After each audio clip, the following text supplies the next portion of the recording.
নমস্কার, 24 ঘন্টা আপনাদের সকলকে স্বাগত। যে খবরে আমরা এবারে চোখ রাখবো তা হলো কালো টাকা উদ্ধারে রাজ্য জুড়ে এবারে একযোগে আয়কর হানা। কলকাতা সহ রাজ্যের মোট 15টি জায়গাতে এই আয়কর হানা হচ্ছে। যাদবপুরের এক ডিম বিক্রেতার কাছে নতুন নোটের উদ্ধার হয়েছে 11 লক্ষ টাকা। পাশাপাশি বড় বাজারে এক ব্যবসায়ীর কাছ থেকে উদ্ধার হয়েছে 23 লক্ষ টাকা। মেদিনীপুরের সমবায় ব্যাংকেও সন্দেহজনক 100 কোটি টাকা উদ্ধার হয়েছে। আরো বিস্তারিত জানাবেন আমাদের প্রতিনিধি সিজার মন্ডল আমাদের সঙ্গে রয়েছেন। সিজার, দেখো, রাজ্য জুড়ে আয়কর দপ্তর এই মুহূর্তে হানা দিচ্ছে। সাইমultaneously কলকাতার বিভিন্ন জায়গায় যেমন আয়কর হানা চলছে, তার পাশাপাশি বিভিন্ন জেলায় মেদিনীপুর, বর্ধমান এইরকম একাধিক জেলায় কিন্তু বিভিন্ন ব্যবসায়িক অফিস এবং বিভিন্ন ব্যাংকেও কিন্তু আয়কর হানা চলছে। কারণ যেটা জানা যাচ্ছে এখন পর্যন্ত যে বড় বাজারের এক সোনা ব্যবসায়ীর কাছে, তার কাছ থেকে নগদে 22 লক্ষ টাকা নতুন নোট পাওয়া গেছে। একসঙ্গে প্রায় 22 লক্ষ টাকা নতুন নোট তিনি কিভাবে পেলেন সেটা নিয়ে কোনো সদুত্তর দিতে পারেননি। সেই টাকা ইতিমধ্যেই বাজেয়াপ্ত করা হয়েছে এবং এই ব্যবসায়ীর যে ব্যাংক অ্যাকাউন্ট ডিটেলস, সেখান থেকেও দেখা যাচ্ছে ডিমনিটাইজেশনের পরবর্তী সময় তিনি কিন্তু প্রায় কয়েক কোটি টাকা তিনি ব্যাংকে পুরনো নোটে জমা দিয়েছেন এবং সেই টাকার উৎস কি সেটাও কিন্তু জানা যাচ্ছে না।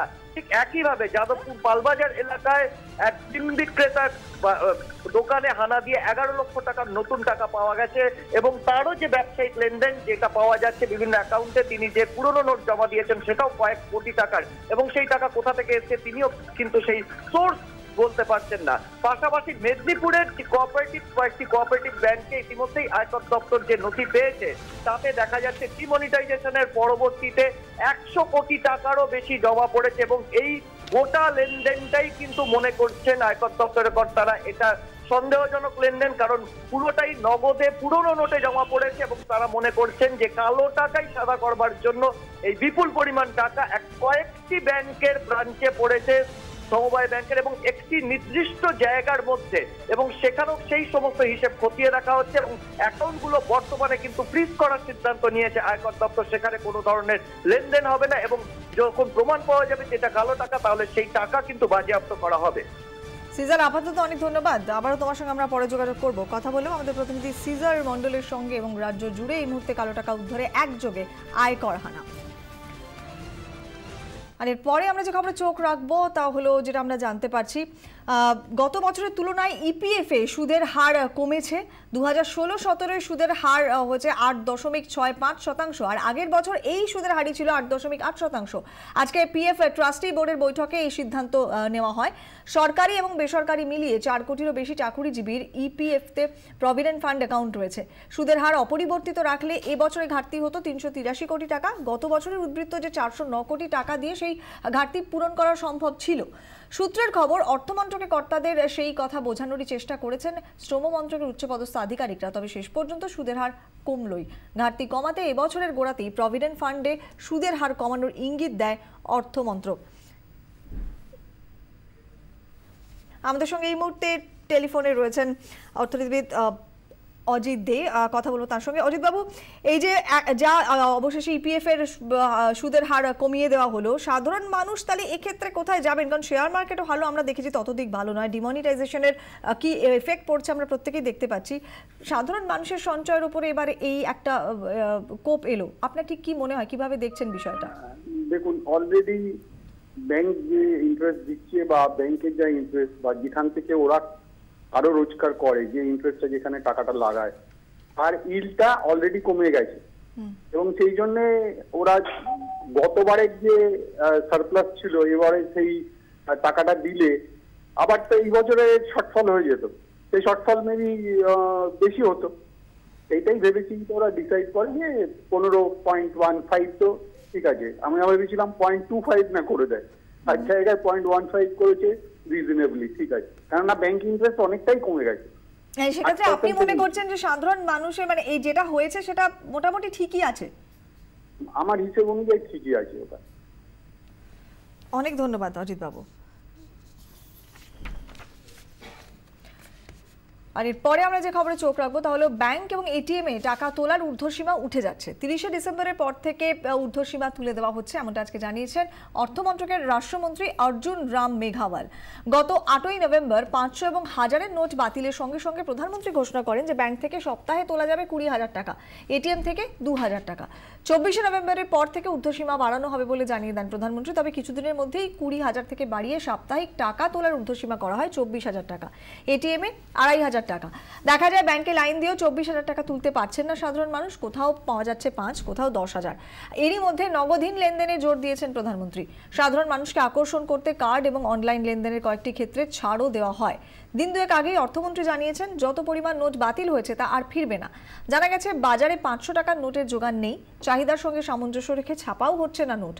অর্থমন্ত্রকের রাষ্ট্রমন্ত্রীর ঘোষণাতে প্রশ্ন উঠছে 10 দিনে আদৌ কি পরিস্থিতি স্বাভাবিক হওয়া সম্ভব?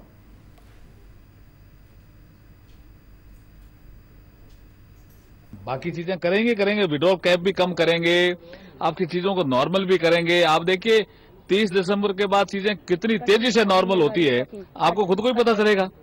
So you said कम करेंगे, but what about in terms of a complete? वो सब होगा ना, नॉर्मल हो जाएगी चीजें सारी। ठीक है, बहुत बहुत। আর আমরা এই নিয়ে কথা বলেছিলাম সুপর্ণ মৈত্রের সঙ্গে, তিনি ঠিক কি বলেছেন আসুন একবার শুনে নেব।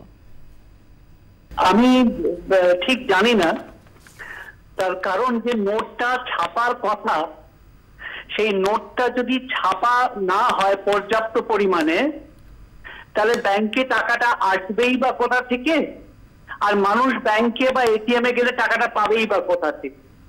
এই প্রশ্নটা আমার মনের মধ্যে আছে। যদি তারা নিজেরা আলোচনা করেন তাহলে খুশি হব, কিন্তু তারা তো নিজেদের মধ্যে আলোচনাই করেন। 3 জন 3 রকম কথা বলেন। আমরা এই ফোন ইনটা 1 জানুয়ারি 2017 করলে বোধহয় ভালো হতো। সমস্যাটা হচ্ছে যেরকম আপনি একটা শরীরে রক্ত চলাচল করে বলে মানুষ চলাফেরা করতে পারে, সেরকমই টাকা অর্থনীতিতে রক্তের মতো। আপনি যদি 86% টাকা তুলে নেন, বাকি টাকা দিয়ে তো আপনি শরীরটাকে সজীব রাখতে পারবেন না।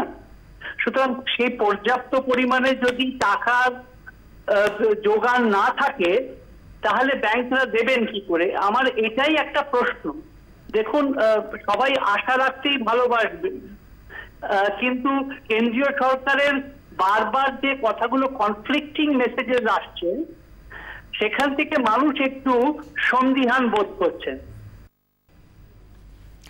অর্থমন্ত্রকের নয়া নিয়ম, এবারে পুরনো নোট জমা দেওয়াতেও লাগাম। পুরনো 500 বা 1000 টাকার নোটে আপনি একবারই 5,000 টাকার বেশি ব্যাংকে জমা করতে পারবেন। নয়া নিয়ম লাগু থাকবে 30শে ডিসেম্বর পর্যন্ত। আর এর আগে নোট বাতিলের সময় প্রধানমন্ত্রী জানান 30শে ডিসেম্বর পর্যন্ত ব্যাংক অ্যাকাউন্টে যত খুশি 500 বা 1000 টাকার নোট জমা দেওয়া যাবে। কিন্তু আজকে সেই নিয়মে রাশ টানল অর্থমন্ত্রক। ব্যাংকের পুরনো নোট জমা দেওয়ার ক্ষেত্রেও এবারে রাশ টানা হলো। অর্থমন্ত্রক সূত্রে খবর, কেন পুরনো নোট এতদিন জমা দেওয়া হয়নি সেই সংক্রান্ত প্রশ্নের সন্তোষজনক উত্তর মেলার পরই অ্যাকাউন্টে টাকা জমা দেওয়া হবে। যদিও প্রধানমন্ত্রী জনকল্যাণ যোজনাকে এই নিয়মের বাইরে রাখা হয়েছে। এদিকে প্রধানমন্ত্রীকে ফের একবার তীব্র আক্রমণ রাহুল গান্ধী। প্রধানমন্ত্রী ভেবেছিলেন কালো টাকায় সার্জিক্যাল স্ট্রাইক করে একটা চমক দেবেন, কিন্তু সার্জিক্যাল স্ট্রাইক নয়, নোট বাতিলের সিদ্ধান্ত আসলে দেশের 99% মানুষের ওপরে ফায়ার বম্বিং। দেশের 99% মানুষের বিনা অনুমতিতেই তাদের রক্ত নিয়ে নিয়েছেন প্রধানমন্ত্রী। উত্তরপ্রদেশের জনসভা থেকে মন্তব্য করলেন কংগ্রেস সহ সভাপতি। পাল্টা তোপ দেখেছেন প্রধানমন্ত্রীও। नरेंद्र मोदी जी ने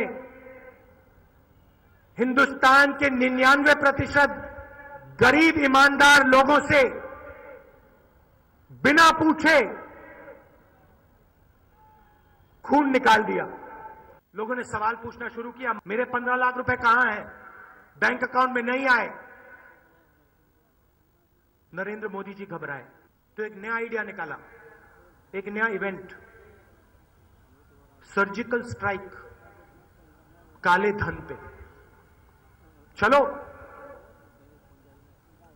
सर्जिकल स्ट्राइक करते हैं। मोदी जी, ये आपका सर्जिकल स्ट्राइक नहीं था, ये आपने हिंदुस्तान के गरीब पर, हिंदुस्तान के किसान पर, हिंदुस्तान के ईमानदार लोगों पर फायर बॉम्बिंग करी है। पहली बार देश में ऐसा हुआ कि बेईमानों की मदद करने के लिए कुछ लोग संसद में नारे बोल रहे थे। सरकार बेईमानों को ठिकाने लगाने में लगी थी। विरोधी दल बेईमानों को बचाने के लिए एकजुट हो रहे थे। देश आज दो हिस्सों में बटा हुआ है। एक तरफ मुट्ठी भर वो नेता है जो काले धन को, भ्रष्टाचार को, बेईमानी को बचाने में लगे हुए हैं, और दूसरी तरफ पूरा हिंदुस्तान है जो ईमानदारी के रास्ते पर चलने के लिए कुछ भी सहने को तैयार है। এই মুহূর্তে চোখ রাখছি অন্যতম গুরুত্বপূর্ণ খবরে। হায়দ্রাবাদ বিস্ফোরণ কাণ্ড, মূল অভিযুক্ত ইয়াসিন ভাটকাল সহ 5 জনের মৃত্যুদণ্ড ঘোষণা করলো আজকে এনআইএ এর বিশেষ আদালত। আমাদের সঙ্গে টেলিফোনে রয়েছেন আমাদের প্রতিনিধি কমলিকা সেনগুপ্ত, বিস্তারিত জানাবেন আমাদেরকে। কমলিকা, দেখো 2013-র 21শে ফেব্রুয়ারি হায়দ্রাবাদ দিলসুখ নগরে যে দুটো ব্লাস্ট হয়েছিল তার সাজা ঘোষণা হচ্ছে। ইয়াসিন ভাটকাল সহ আরো 4 জনকে কিন্তু মৃত্যুদণ্ড দেওয়া হয়েছে এবং তাদের কনভিকশন হয়েছে। 2013-তে 21শে ফেব্রুয়ারি দিলসুখ নগর এমনই একটা জায়গা যেটা শপিং এরিয়া, অর্থাৎ শপিং এরিয়া হায়দ্রাবাদের অত্যন্ত গুরুত্বপূর্ণ শপিং এরিয়া ছিল দিলসুখ নগর, এবং সেখানেই এই ব্লাস্ট হয়েছিল। ধন্যবাদ কমলিকা।